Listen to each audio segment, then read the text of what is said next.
मना कर दे आपको शुगर हो गया और शुगर की बीमारी आपको हो गई है, हम चीनी खाना बंद कर देते हैं, मिठाई खाना बंद कर देते हैं, मीठी चाय पीना बंद कर देते हैं। अल्लाह कह रहा है ये हराम है। यकीन नहीं आ रहा? अरे बोलो भाई, यकीन नहीं आ रहा है? डॉक्टर की बात पे यकीन आ गई, डॉक्टर की बात पे यकीन हो गया, अल्लाह की बात पे यकीन नहीं है। और मुसलमानों, नौजवानों, हमारा ईमान कितना मजबूत है, खुद आप मुहासबा करें। रात को जब आप बिस्तर पर सोए तो खुद सोचें कि हम कहां तक सही हैं, कहां तक हमारे अंदर कमी है, उस कमी को दूर किया जाए, उस बुराई से हम बचें। ये तो कम से कम मुहासबा तो करें।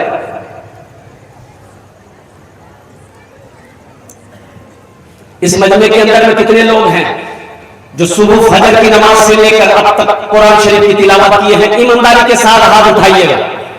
कितने लोग कुरान शरीफ की तिलावत किए हैं? जरा हाथ उठाइए। जो कुरान की तिलावत किए हैं वही हाथ उठाइएगा। मैं ये कह रहा हूं, ये देखिए हमारे 1 2 3 4 5 ये 6 7 8 9 10 11 12 13 14 माशाअल्लाह, ये 15 ये 16 ये 17 20 आदमी रखिए। 20 आदमी मानिए। अब थोड़ा मजमा देखिए। 1 2 3 नेशनल हाईवे फ्री, मजमा देख लीजिए। नेशनल कुरान सबके घर में है। अरे भाई है कि नहीं है? बोलिए भाई, अरे बोलो भाई, कुरान शरीफ सबके घर में है ना? ये सिर्फ रखने वाली किताब है। और अफसोस का मकाम यह है, कुरान कहां है? छज्जी के ऊपर में। और टीवी कहां है? टीवी यहां, टीवी के ऊपर में पर्दा और कुरान के ऊपर में पर्दे नहीं। जा, टीवी के ऊपर में पर्दा है, कपड़ा रखा हुआ चाहे गर्द गुबार टीवी में ना पड़े। और कुरान को जब उठाया गया, अल्लाह पर देखते हैं गर्द गुबार से कुरान भरा हुआ। अल्लाह, ये जन्नत में जाएगा। देखिए आसमानी कितनी किताबें हैं? 4 अरे बोलो भाई, मशहूर 4। तौरात, ज़बूर, इंजील, कुरान। देखिए कुरान सिर्फ किताब नहीं है, सिर्फ किताब नहीं है, ये अल्लाह का कलाम है। अल्लाह ने गुफ्तगू किया है। आपने कभी खोल के देखा? कुरान तो कल कयामत के दिन आपकी शिकायत करेगा अल्लाह से कि अल्लाह हमको घर में रखा था ये, लेकिन कभी खोल कर देखा नहीं, कभी खोल कर पढ़ा नहीं। उस वक्त आप क्या जवाब देंगे? सहरा में जंगलों में, सहरा में जंगलों में, बयाबान में पढ़ो, मीनार गिर पड़े है तो मैदान में पढ़ो, मीनार गिर पड़े है तो मैदान में पढ़ो। ये बेखबर नजूमी तुम्हें क्या बताएंगे, कल होने वाला क्या है ये कुरान में पढ़ो, कल होने वाला क्या है ये कुरान में पढ़ो। कुरान तो हम खोल करके तो देखें, कुरान की तिलावत करके तो देखें। अल्लाह के हबीब सल्लल्लाहु अलैहि वसल्लम इरशाद फरमाते, जिस घर में सूरह वाक़िया की तिलावत हो जाए उस घर में कभी फाका नहीं होगा। एक चोर देखा कि भैंस बंधी हुई है, भैंस बंधी हुई है। वो दिन में देखता था कि अच्छा आज रात में भैंस चोरी करेंगे। आज अच्छा रात में जब वो आता था तबेले में, भैंस के तबेले में, देखता ये को भैंस नहीं, पूरी बाबा ये को भैंस नहीं, वो लौट के चला जाता था। अच्छा सुबह देखता था सब भैंस मौजूद है। 2-4 दिन आता जाता रहा, आखिर मजबूर होके भैंस वाला से बोला, क्यों ये रात में भैंस सब कहां बांधते हैं? बोला कहा है? बोला नहीं, पूछते हैं जिसे दिन में यहां बांधते हैं, अभी बांधते हैं, रात में कहां बांधते हैं? बोला यही। बोला यही है, सच बोलिए। बोला रे भाई यही बांधते हैं हम। बोला कि यही भानते हैं हम, देखिए हम सच बता रहे हैं, हम चोर हैं, हम चोरी करने आते आपकी भैंस, लेकिन रात में जब आते हैं तो यहाँ कुछ नजर नहीं आता। तो भैंस वाला कहने लगा, नादान, रात में जब मैं अपने भैंस के पास से अपने घर में जाता हूं तो आयतल कुर्सी पढ़कर जाता हूं, आयतल कुर्सी पढ़कर जाता हूं, इसलिए भैंस तुम्हें रात में नजर नहीं आती। अल्लाह अल्लाह अल्लाह। आयतल कुर्सी कहती है जो मुझे रात में 3 मरतबा पढ़ ले, सुबह तक मैं उसकी हिफाजत करती रहती हूं। हमने कुरान को पढ़ना छोड़ दिया। आज आलम ये है, हालत ये है, अल्लाह अकबर कबीरा। अभी एक वीडियो देखा तेलंगाना का, तेलंगाना की वीडियो थी वो। अभी यही ईद की छुट्टी के बाद इमाम साहब घर चले गए, तो अब नमाज पढ़ने के लिए मस्जिद में अजान हुई तो लोग आए नमाज पढ़ने के लिए, लेकिन नमाज पढ़ाने का जब वक्त हुआ तो कोई आगे बढ़ने को तैयार नहीं। 2 4 5 बच्चे नौजवान थे, तो एक बूढ़े मियाँ थे, तो बोला कि चचा आप ही पढ़ा दीजिए। बोला पढ़ा देंगे, नमाज ही ना पढ़ाना, चलो। वो आगे बढ़ गया, सूरह फातिहा जैसे तैसे बेचारा पढ़ा जो याद था। अब सूरह फातिहा के बाद सूरह पढ़ना होगा ना भाई, अरे बोलो भाई। तो शुरू किया वो, इन्ना, चुप हो गए। तो पीछे से लुकमा दिया किसी ने, इन्ना अंज़लनाहु फी लैलतिल क़द्र। फिर वो चुप हो गया, इन्ना, फिर चुप हो गया। तो पीछे वाला फिर लुकमा दिया कि इन्ना अतैनाकल कौसर। फिर ये बोला इन्ना। तो पीछे वाला समझे भी पढ़ना क्या चाह रहा है, तो भाई क्या पढ़ना चाह रहे हैं, सोच रहा होगा कि भाई आखिर पढ़ना क्या चाह रहा है। बस पीछे से फिर लुकमा दिया, इन्ना अंज़लनाहु। बस फिर ये बोला इन्ना लिल्लाहि व इन्ना इलैहि राजिऊन। बच्चे को कुरान नहीं पढ़ाओगे, दीन से दूरी रखोगे, यही ना होगा। होगा क्या, यही होगा। आप मर जाओगे, ये मदरसे नहीं रहेंगे, उलमा नहीं बनेंगे, आलिम नहीं बनेंगे, हुफ्फाज नहीं बनेंगे। जब मर जाओगे जनाजा पढ़ाने वाला कोई नहीं होगा, फिर वही होगा, पैर में रस्सी लगाएगा आदमी, खींच कर गड्ढा खोदेगा, डाल देगा, चला।